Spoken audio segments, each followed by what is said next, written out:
Naman, ipapakita ko sa inyo kung gaano kagarapal, gaano kasinungaling, itong si Bongbong Marcos. Ito, booking sila dito kay Sas Rugando. O, play. Init-init ang balitang ito dahil huhubaran na, lalong lumalala ang kasinungalingan ni Bongbong Marcos. Okay, i-share niyo muna ito dahil bago lang ito Share, bago share. lang ito dahil Like, share. kaka-release lang. I think this was yesterday. But this is yesterday, The Hague time. Okay, so Netherlands time. So hindi natin to nasubaybayan. Okay? Ito yung i-share nyo muna ito para malaman ng maraming tao ang ating chika. Okay. I-share ninyo ito dahil halata nang nagsisinungaling si Bongbong Marcos. Lalong lumalala ang kanyang Sinungaling talaga yan. kasinungalingan dahil may ebidensya. Hindi ito fake news. Kaya Claire Castro, tigilan mo na yung pagsisinungaling mo. Isa pa yan. Tigilan na sana ni Claire Castro ang kanyang pagsisinungaling at ni Bongbong Marcos. Okay, so sana yung mga sundalo at pulis makinig sa akin dahil niloko kayo ni Bongbong Marcos. Which is what's going to be revealed. And hindi ito fake news because this is based on evidence galing mismo sa ICC. Explain yan ni Sas. So, i-release nyo ito, i-share nyo na sa inyong mga chat groups, Correct. kainuman, kabarkada, kaek-ekan. Ayan, para malaman ninyo kung nakikinig kayo, ha? Kung nakikinig kayo, yung mga sundalo at pulis, sana nakikinig kayo. Hindi ba? Dahil niloloko na naman tayo ng ating commander in Coca-Cola. Ay, nako. Okay. So, ano ba itong sinasasabihin ko ngayon? Okay. Bibigyan ko muna kayo ng konteksto. Okay. Eto. Naalala nyo tong sinabi ni BBM. Yan. Ang sabi niya... Ito yung sa nagpa-press con siya after the arrest of Duterte. Okay natin, para makita nyo. Okay. So, ang sabi ni Bongbong Marcos, di ba kasi pinatanong siya, bakit mo sinurrender? Di ba, bakit mo sinurrender? Ang sabi ni Bongbong Marcos, Interpol asked for help and we obliged because we have commitment to the Interpol. We have to fulfill. Yan ang reasoning niya. If we don't do that, they will no longer help us with other cases involving Filipinos fugitives abroad. Yan sabi niya. So, sabi niya, may request kasi yung Interpol Kalokohan. Kaya, sinurrender. So, kaya sinurrender kasi may request yung Interpol. Kaya hindi natin ito ginawa, baka hindi na tayo tulungan ng Interpol sa mga fugitives abroad. Sinungaling. Ganon, hindi ba? Ganon ang eksena ni Bongbong Marcos. Correct. Okay. Ano ngayon ang tunay na nangyari? Ano na ngayon ang tunay na nangyari?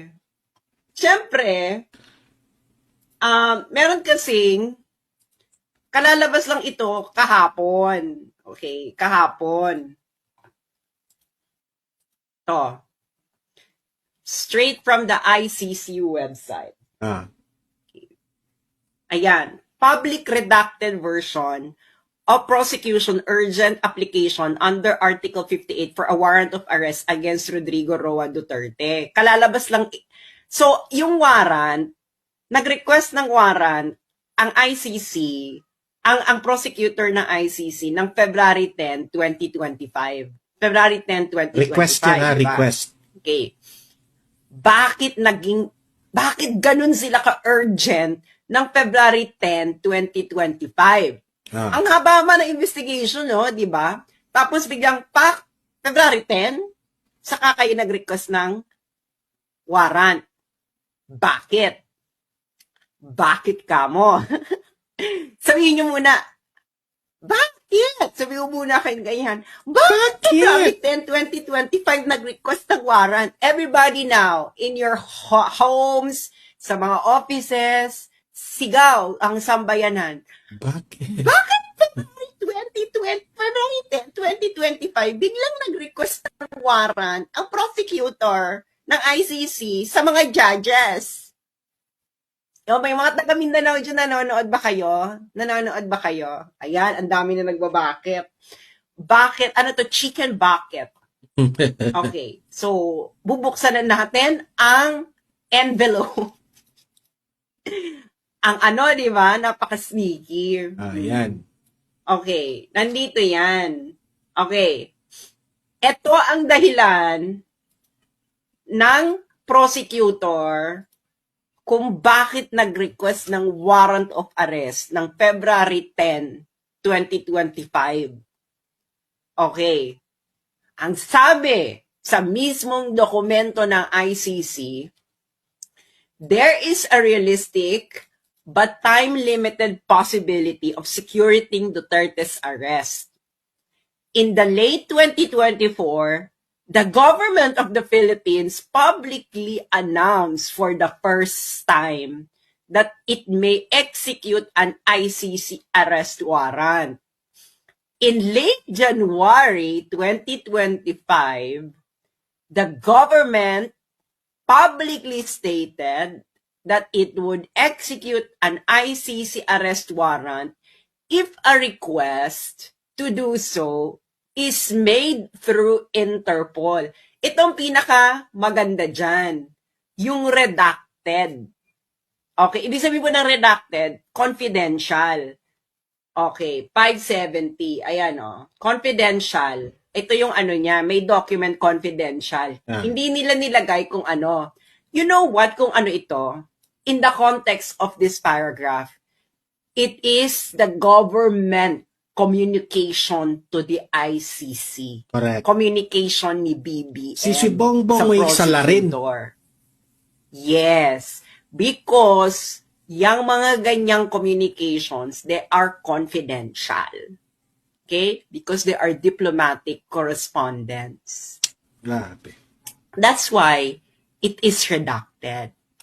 Sabi ng ICC, okay. So nakita niyo yung reason ng ICC, di ba?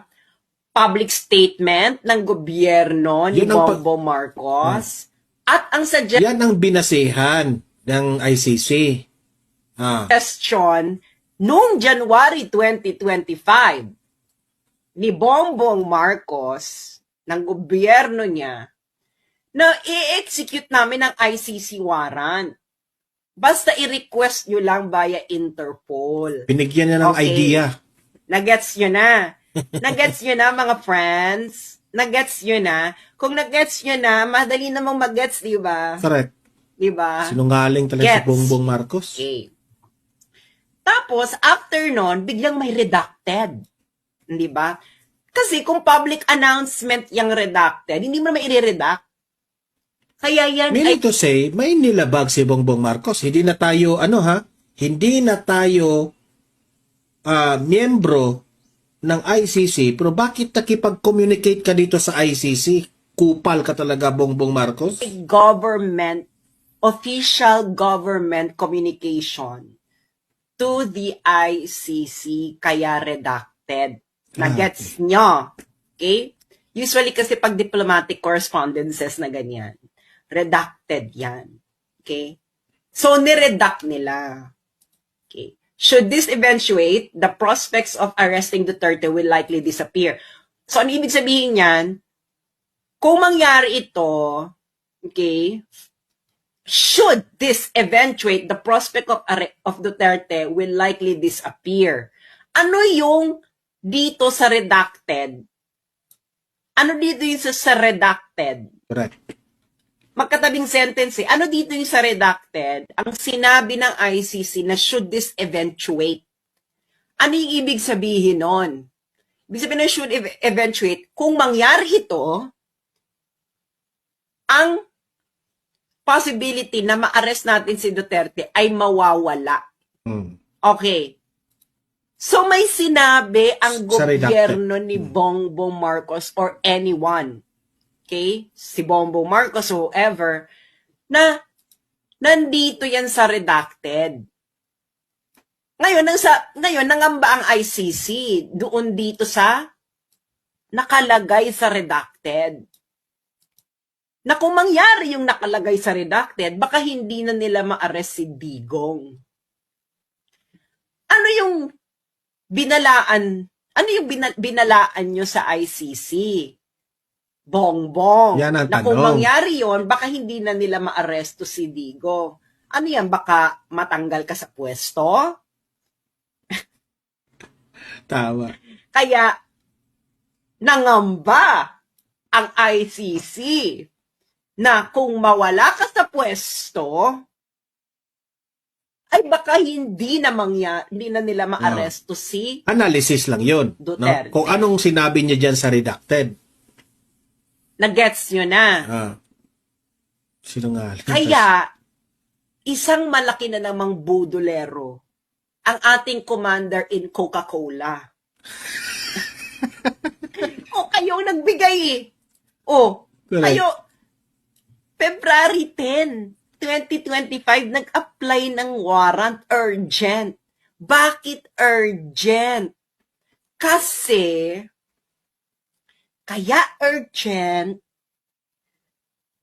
dahil nga, Election. dito sa redacted, kung mangyari itong nakalagay dyan sa confidential information, baka hindi na raw maaresto si Digong. Ano kaya yun? Philippine government. So, you are actively nakikipagsabwatan Sa kayo ICC. sa ICC. And that's illegal. Okay? Yung sinabi mo, Bongbong,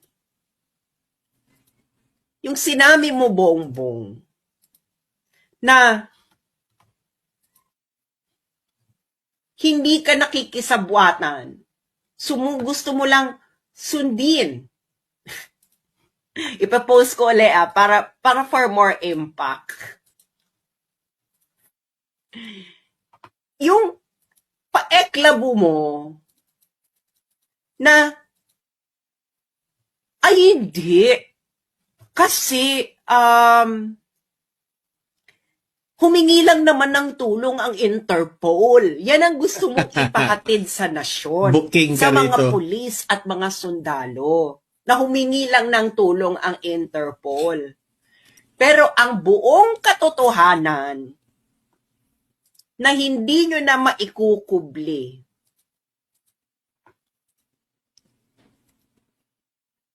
kayo ay actively nakikipagsabwatan sa ICC.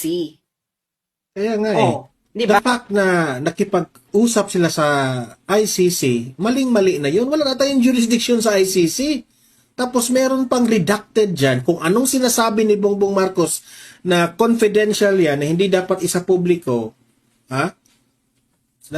Sinabihan nyo pa ang ICC siguro, di umano, na kapag na bla bla bla, hindi na ninyo mahuli si Duterte. Di ba?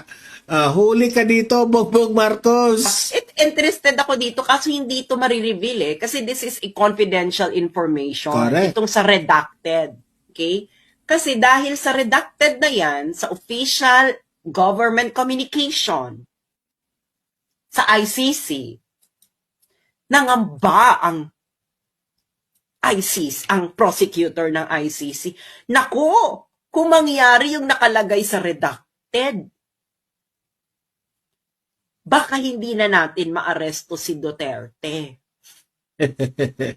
Baka nga, nangangamba sila na baka mawala na sa pwesto si Bongbong.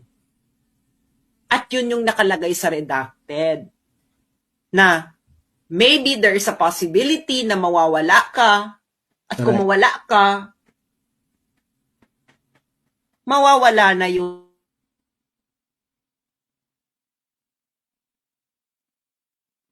Yan. ay